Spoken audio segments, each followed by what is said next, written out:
여러분 안녕하십니까? 이번에 제22대 총선 선거운동 과정에서 우리 국민들이 더불어민주당에 가장 경악했던 건 과연 무엇이겠습니까? 전과사범 이재명이가 이번 총선에서 본인의 방탄정당을 만들기 위해 신 이재명계 핵심 인사들에게 공천장을 주었었지요. 그 이후에 후보 등록을 마친 이후 터져나왔던 충격적인 갭 투기, 또한 성비하, 불법 대출, 그뿐이겠습니까? 이화여대와 여성단체들이 난리가 났었죠. 지금 현재 여러분들 출구조사에 너무 실망할 필요가 없습니다. 싸움은 이제 시작된 겁니다. 지금 현재 범야권 난리가 났습니다. 지상파 3사 출구조사 범야권 200석 압승, 과연 곧 뒤집어집니다. 정성찬TV 좋아요, 구독, 알림은 큰 힘이 되겠습니다. 자, 범야권 200석 안팎 압승 전망, 여당 국민의힘 참패. 제22대 총선에서 범야권이 200석 안팎을 확보할 것이라는 지상파 3사 출구조사가 나왔습니다. 국민의힘은 비례대표 위성정당인 국민의 미래를 합쳐도 100석 안팎에 머무를 것으로 전망이 됐습니다. 10일 총선 투표 마감 직후 발표된 KBS 여러 출구조사 결과에 따르면 국민의힘과 국민의 미래는 87석에서 105석, 더불어민주당과 민주당이 주도하는 비례 위성정당 더불어민주연합은 178석에서 196석으로 나타났습니다. SBS 출구조사 결과로는 국민의힘, 국민의 미래 85석에서 100석, 민주당, 민주연합은 183석에서 197석, MBC 출구조사 결과는 국민의힘, 국민의 미래 85석에서 99석, 민주당, 민주연합 184석에서 197석입니다.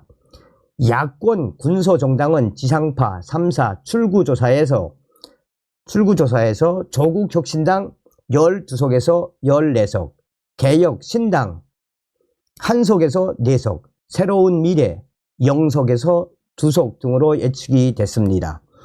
이 같은 출구조사대로라면 민주당은 단독으로 민주연합 포함 과반 의석을 확보하게 됩니다.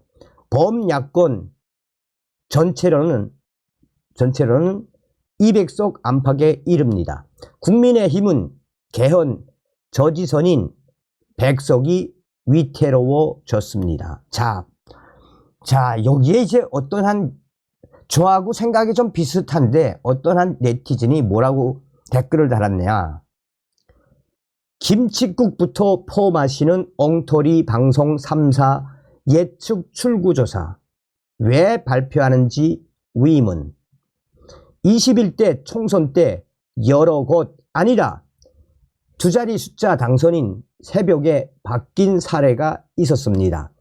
기막힌 실사례들 19대 대선 투표율 75.1%, 20대 대선 투표율 77.1%, 윤석열 승리, 숨어있는 샤이 보수 0.73% 격차, 24만 7,077표 차이, 21대 총선 투표율 66.2%, 코로나 여파로 여당의 힘 실어주기, 22대 총선 투표율 68%에서 70% 예상, 호남 정부 심판론에 나머지 지역은 반감, 문재인 부동산 세금 폭탄 앙금, 상속 증여세 24년 방치, 물가와 부동산 현실화 반영 요구,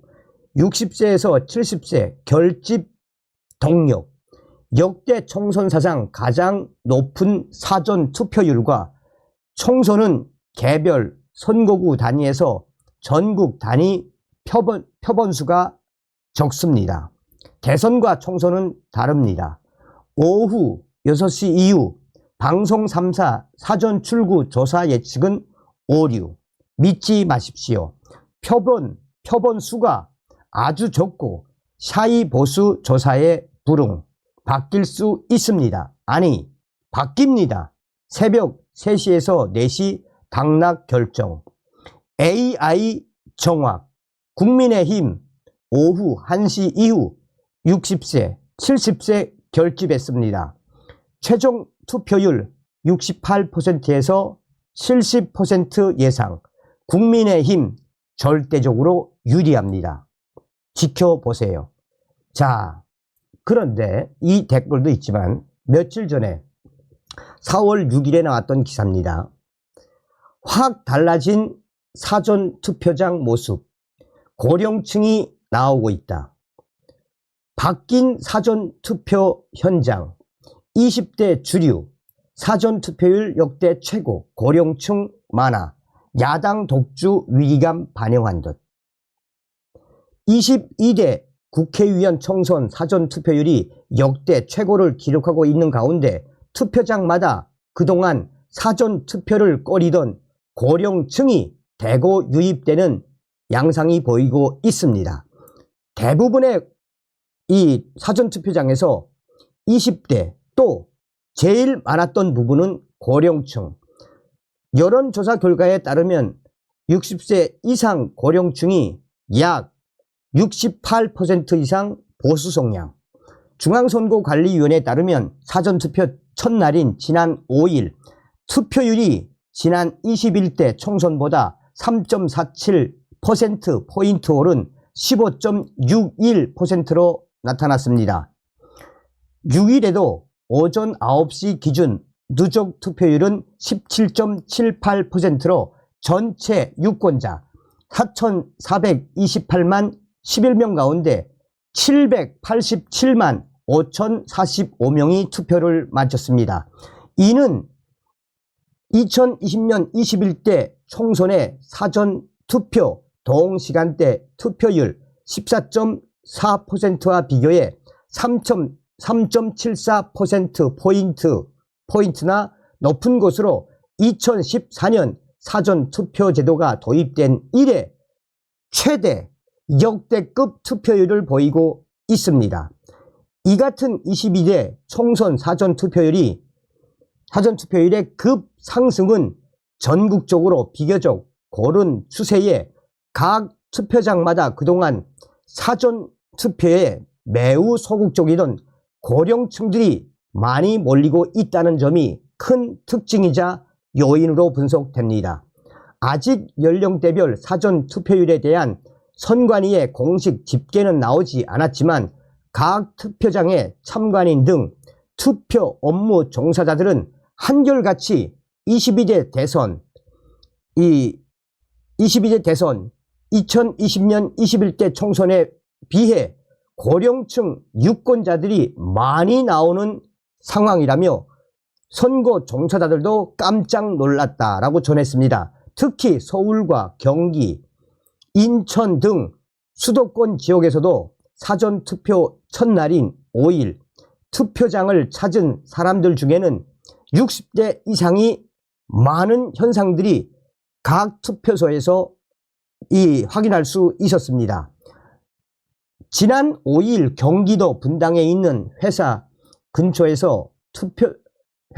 투표소에서 사전투표를 한 30대 직장인은 2년 전 대선 때는 사전투표하러 온 사람 대부분이 나 같은 직장인이었는데 오늘은 근처 아파트에 사는 연세 많은 분들이 수없이 많았다라며 이 글을 SNS에 올리기도 했습니다. 경기도 포천시 포천동에서 사전투표소에서 일한 한 자원봉사 요원은 보통 이 지역에서는 그동안 군인이나 외지인들이 주로 사전투표를 했는데 이번에는 동네 어르신들이 진짜로 많이 나왔다라고 전하기도 했습니다.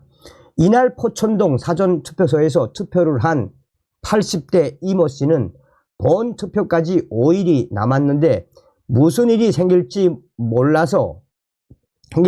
모르고 기다릴 수 없어서 사전투표를 했다라며 보수 성향임을 드러냈습니다. 이처럼 사전투표장에 지금까지와 달리 고령층 유권자들이 많이 나오는 것을 두고 선거 전문가들은 최근 각종 언론을 통해 보도된 야당 압승에 대한 위기의식과 사전투표에 대한 불안감이 많이 해소됐다는 두 가지 이유로 설명을 합니다. 정치 분석가인 홍경희 단국대 개건 교수는 얼마 전까지만 해도 여당인 국민의힘에 시큰둥하던 고령층 보수 유권자들이 최근 언론에서 쏟아져 나오는 민주당 등 야당 압승 전망에 자극을 받아 위기의식을 느끼고 있다는 징후라고 설명했습니다. 이와 함께 선관위가 이번 선거를 앞두고 사전투표 보안 강화 노력을 집중 홍보한 것도 그동안 고령층 보수 성향 유권자들의 사전투표 기피 심리를 상당히 잠재웠다는 지적입니다. 실제로 최근 선관위는 사전투표장 입구에 설치한 불법 촬영 카메라를 적발하는가 하면 선관위 홈페이지 및 각종 홍보수단을 이용해 유권자가 안심하고 투표할 수 있도록 투개표소 보안을 강화하고 있습니다. 라는 캠페인을 대대적으로 벌이고 있습니다. 또한 한동훈 국민의힘 선대위원장과 전국 254개 지역구 후보가 5일 일제히 사전투표에 참가하는 등 민주당에 맞서 적극적으로 사전투표 캠페인에 참여하고 있는 것도 일정한 효과를 본 것으로 보입니다. 전문가들은 이번 총선 전망과 관련해 최종 투표율이 가장 큰 또 가장 중요한 변수가 될 것으로 전망하고 있습니다.